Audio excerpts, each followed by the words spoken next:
Welcome to NTD News Today. I'm Chris Beers. Here are today's top stories. A Mexican national who allegedly murdered 5 neighbors on Friday, including an 8-year-old boy, was reportedly sent back to Mexico 5 times in the past. North Carolina's Supreme Court making changes to the state's electoral system, favoring Republicans. We bring you what supporters and critics of the changes have to say. It's the second largest bank failure in U.S. history. First Republic becomes the 3rd U.S. bank to fold since March. Find out who bought the troubled lender after it was seized over the weekend.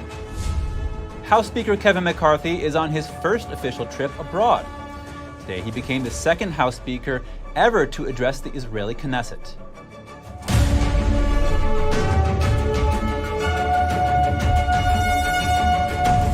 A suspect in Texas who allegedly killed 5 neighbors execution style on Friday was reportedly sent back to Mexico 5 times. NTD's Daniel Monahan brings us more. Fugitive Mexican national Francisco Oropeza had previously re-entered the country illegally multiple times after the deportations. An unnamed source from ICE told Fox News that Oropeza was last encountered by the agency in 2016. DHS Secretary Alejandro Mayorkas was asked on Meet the Press about Oropeza's immigration status. I won't comment on it because it is an active case. The Texas governor's office, state agencies, and the FBI are offering a reward of $80,000 for tips leading to his capture. Sheriff Greg Capers. We're getting closer to him every minute of every hour. Meanwhile, Secretary Mayorkas on Sunday blamed Congress for the growing illegal immigration crisis.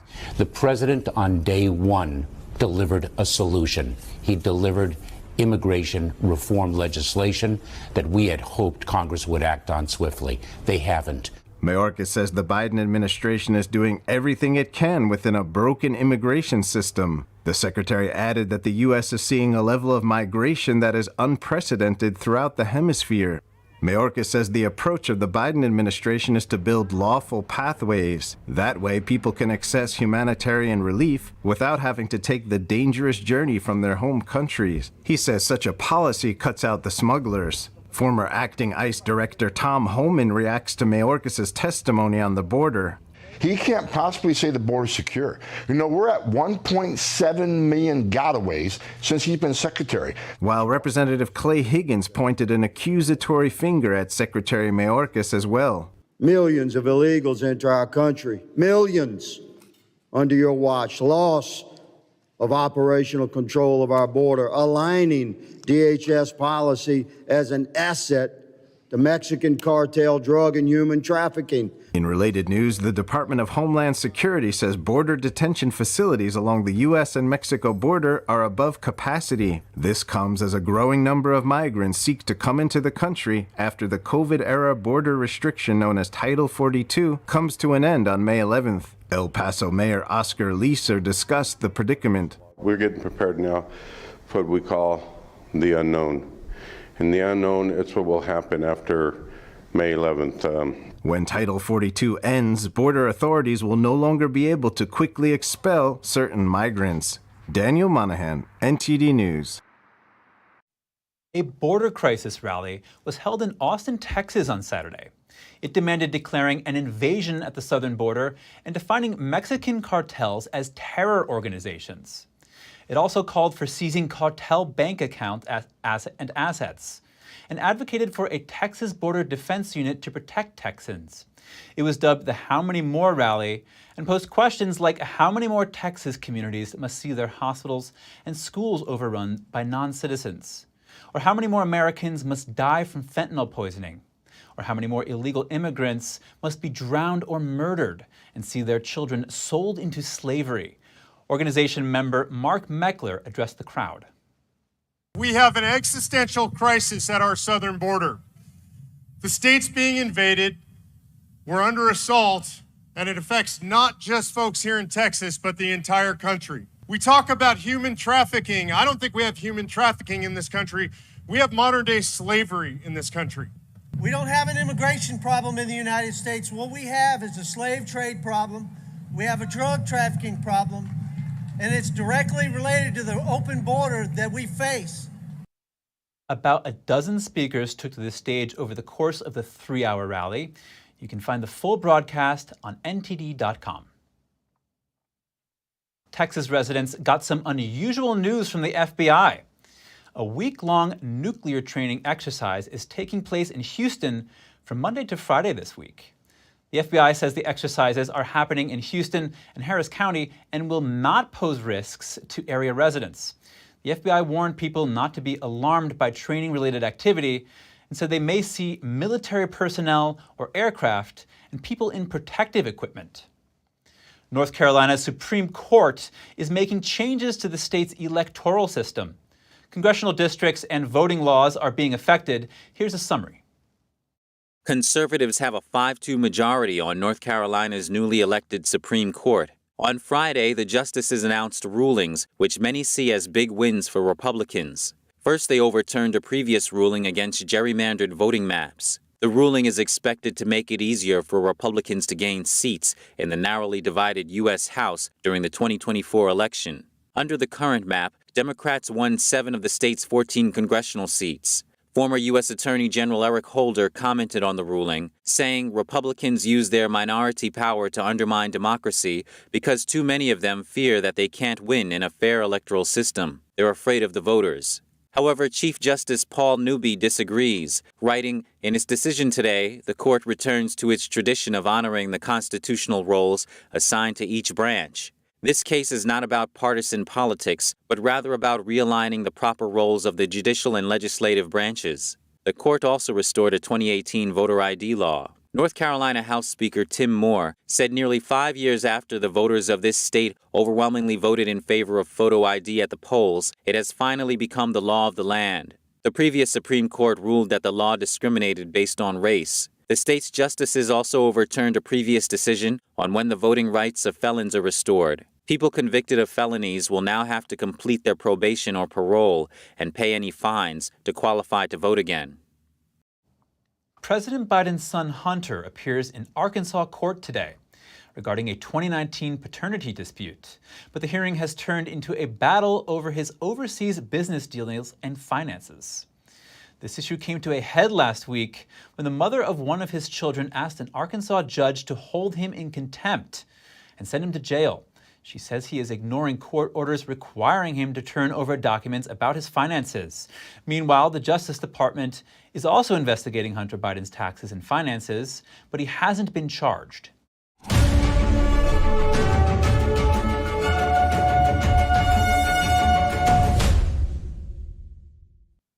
The U.S. conducted its first evacuations of non-government personnel from Sudan over the weekend.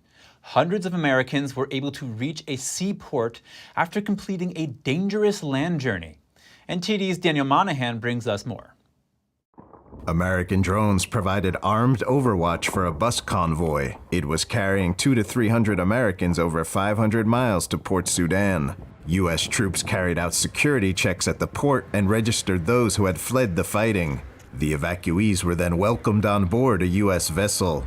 The U.S. had none of its officials on the ground for the evacuation. The United States has been criticized by families of trapped Americans in Sudan for first ruling out any U.S.-run evacuation for Americans, calling it too dangerous. More than a dozen other nations had already been carrying out evacuations of their citizens, using a mix of military planes, naval vessels, and on-the-ground personnel. Meanwhile, tens of thousands of foreign nationals are struggling to leave Sudan as intense fighting continues for more than a second week. Thousands gathered in Port Sudan on Saturday to try to secure a spot on a departing ship. We are sitting here in place, and may God bless them that they were able to provide a space for us at all. But we are sitting on the ground. Most of the people are sitting on their bags. We are all coming from places that are far away, most of us from Khartoum. Many are Syrians who came to Sudan to escape their own country's conflict and build a new life. It remained unclear how many would get out. The travel to Port Sudan itself is complex, involving at least a day's travel across the country's desert region with fuel, water, and transport scarce and expensive. Daniel Monahan, NTD News. House Speaker Kevin McCarthy today addressing the Israeli Knesset. This makes him only the second speaker ever to address the Israeli legislature. House Speaker Kevin McCarthy is on his first official trip to a foreign country as Speaker of the House. On Monday, he used the occasion to address the Israeli Knesset, making him only the second House Speaker to do so. America is grateful for our friendship with Israel. We are a better nation because of it, and we must never shy away from defending it. Before the Knesset address, McCarthy met with Israeli Prime Minister Benjamin Netanyahu. Well, I'm delighted to welcome to Jerusalem, to the Knesset, an old friend of mine and an old friend and a trusted friend of the State of Israel, Kevin McCarthy. On Sunday, McCarthy met with Knesset Speaker Amir Ohana in Jerusalem. McCarthy said he wanted Israel to be the country he first visits to recognize and congratulate Israel's 75th anniversary, which happened last week. Just as America is more than a country, Israel is too. It's an idea about democracy and freedom fostered in the Middle East. You have always been a supporter of U.S. and Israel relations, and you have done many to strengthen the relations between our countries. Newt Gingrich in 1998 became the first and until now the only House Speaker to address the Knesset. Former President Trump arrives in Aberdeen, Scotland. He received a grand welcome for his business trip to Scotland and Ireland. He's there to open a brand new golf course. As Trump descended from his private jet, he was met by bagpipers, a red carpet, and a 10-vehicle motorcade. Trump said of arriving in Scotland that it's great to be home and that this is the home of his mother. His family has roots in the Scottish island, Isle of Lewis. He says while he is there, his presidential campaign is still his main concern. He wrote on Truth Social, "It is Make America Great Again that is on my mind. In fact, America will be greater than ever before." When we come back, hundreds of thousands of Californians have left the state in the last 2 years. A California journalist shares his insight on the exodus and the documentary he made about it.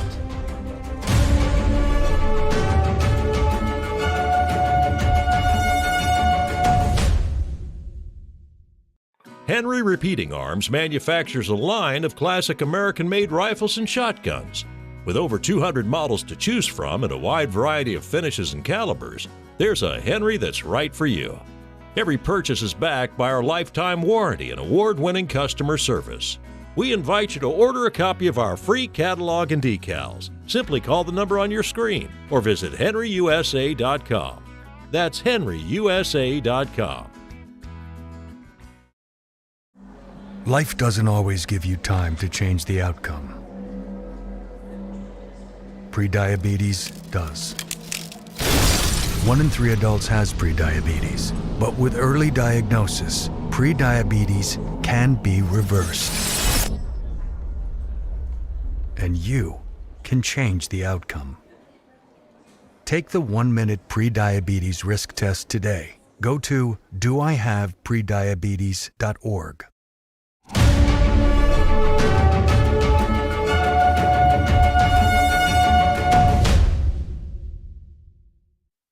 Welcome back. First Republic Bank is back in the headlines. It's become the second largest bank failure in U.S. history. Regulators seized the troubled lender over the weekend and sold it. JP Chase Bank was the winning bidder. NTD's Jeremy Sandberg has more on the deal and what's next for First Republic's customers. JP Chase will be taking over all deposits and most of First Republic's assets. The Federal Deposit Insurance Corporation, or FDIC, says California regulators have closed First Republic and appointed JP Chase as receiver. First Republic Bank's 84 branches in 8 states will reopen Monday as branches of JP Chase. First Republic has struggled since the collapse of Silicon Valley Bank and Signature Bank in early March. It received a lifeline of $30 billion from the nation's largest banks, but that proved not to be enough. Investors and depositors grew increasingly concerned that the bank might not survive. Because of its high amount of uninsured deposits and exposure to low interest rate loans, it was seen as the most likely to fail next. The company reported its total deposits fell 41% in the first quarter, and that depositors pulled more than $100 billion out of the bank in April. Jeremy Sandberg, NTD News. Workers at a Whole Foods in San Francisco were under a lot of pressure.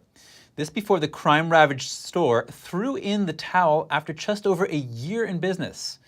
Employees were regularly threatened with weapons, and records show 568 emergency calls to the Market Street store.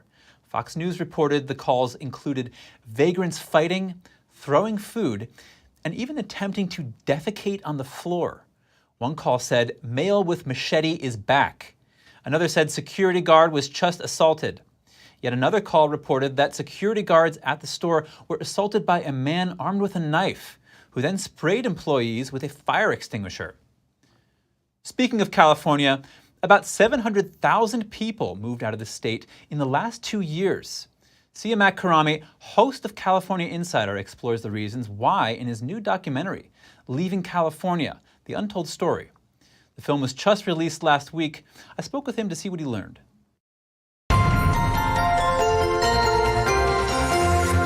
Sia Karami, thank you for joining us. Thank you for having me, Chris. Why are so many people leaving California?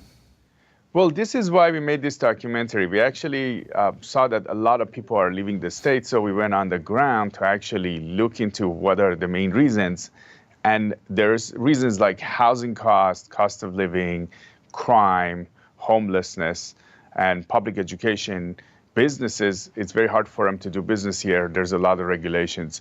And then there's deeper reasons of why is it like this? Why is the housing cost so much higher? Why is the cost of living so much higher? So we were able to go deeper. And ultimately what we found is that there's always, here in this state, there are a lot of policies that are causing people to leave. The state policies are causing the housing costs to be higher, the cost of living to be higher, crime to be kind of out of control. So people are deciding to leave because of that.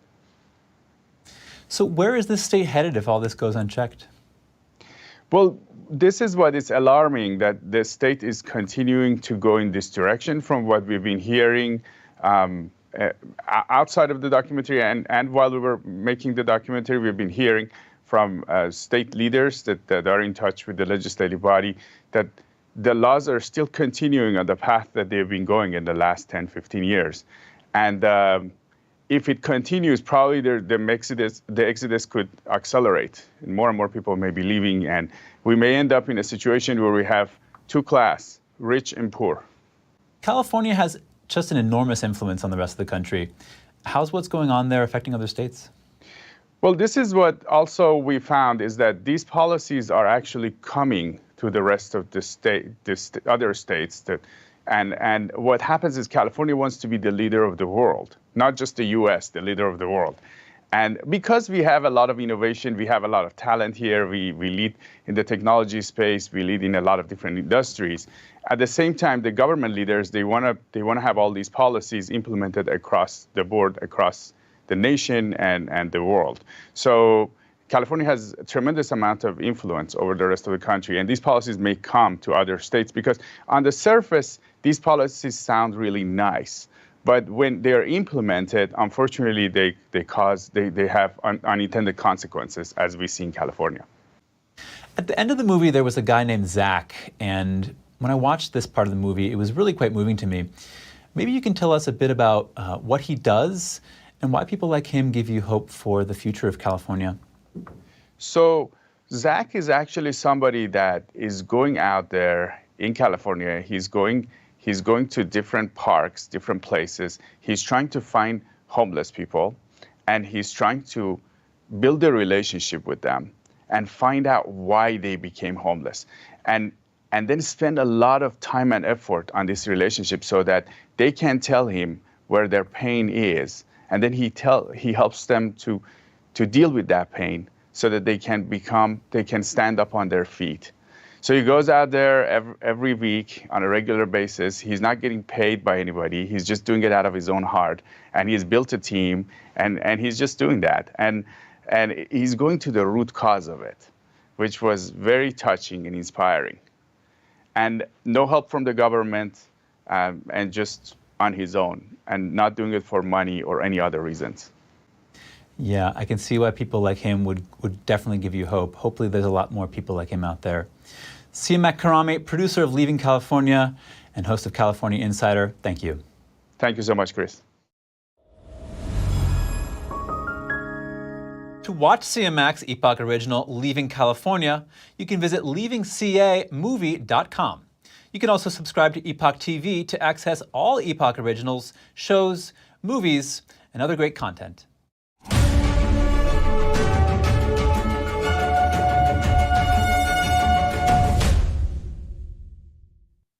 A Bulgarian ultra-marathon runner has locked himself in a glass box, and he plans to stay there for 15 days straight. He'll have no privacy from the outside world. His box is in a park in the country's capital. With this experiment, I want to show people that, look, we've been 2 years, we've been isolated from the COVID, and I want to show how this experiment is going to. Georgiev is a motivational speaker and charity ambassador. He has run some 30 ultra-marathons worldwide. He wants to use this latest stunt to raise money for young people struggling with addiction. Those include drugs, alcohol, digital media, and energy drinks. He began his experiment on Sunday. He has only a bed and a treadmill. He can speak to members of the public for only 30 minutes every day. In 2019, Georgiev ran around 750 miles through Bulgaria, North Macedonia, and Albania to urge governments to build better infrastructure to connect people. If you're trying to eat healthy, you may want to buy some beets. They're high in antioxidants and chemicals that can remedy a range of health issues. Let's find out what they can do for you. Here's NTD's Gina Marie with Strong Mind and Body.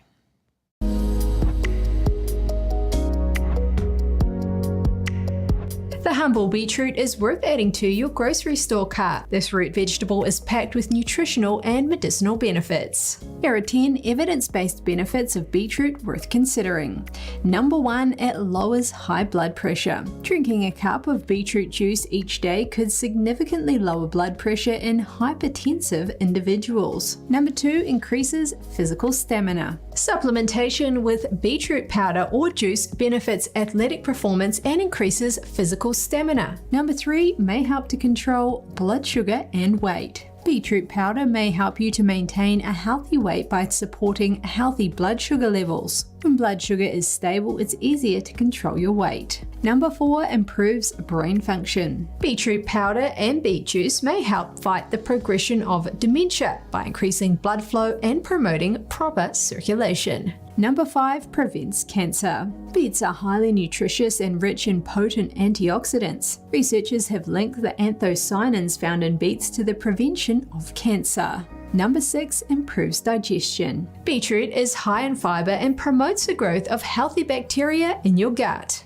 This can help you to fight disease and boost your immune system. Number 7, reduces inflammation. Beetroots contain powerful anti-inflammatory compounds called betalains. These have been shown to inhibit specific pathways that play a significant role in inflammatory diseases. Number 8, boosts immunity. Eating more beets may boost your immune function and prevent chronic disease. Number 9, detoxifies and boosts liver function. Beetroot powder is a natural detoxifier that can boost liver function. It has been shown to increase circulation, remove waste from the cells, and deliver oxygenated blood to the cells. And number 10, may increase longevity. Beetroots hold tremendous potential to increase longevity due to their many proven health benefits associated with their high nitric oxide and antioxidant properties. So, as you can see, including beetroot in your diet can enhance your ability to live a longer and healthier life.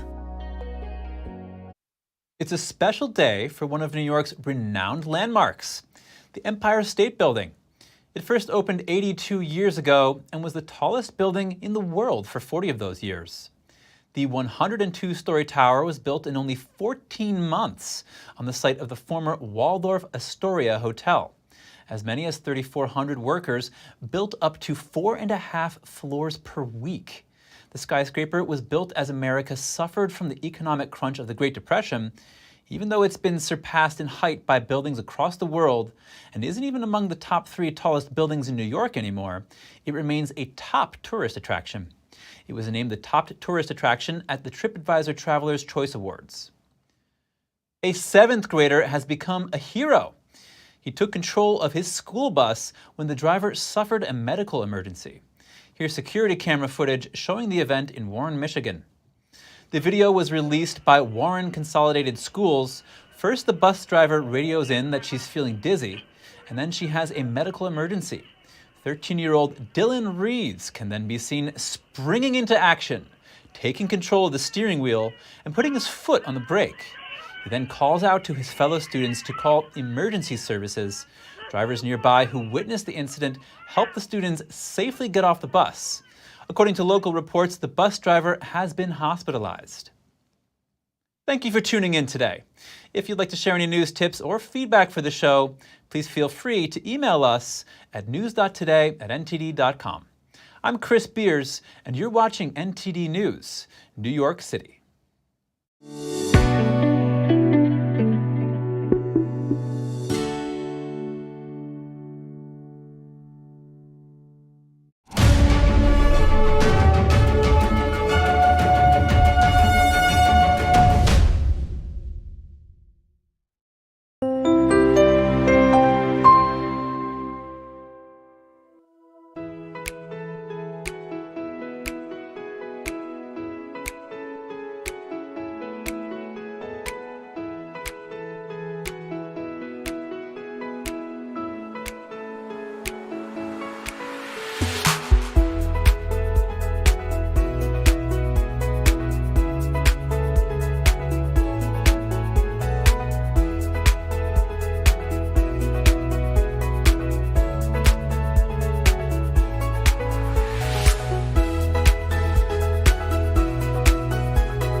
Thanks for watching us on YouTube. Did you know YouTube only keeps selected videos on its platform? So if you want to make sure you get the full picture, just subscribe to our newsletter. Go to newsletter.ntd.com and sign up. It's free.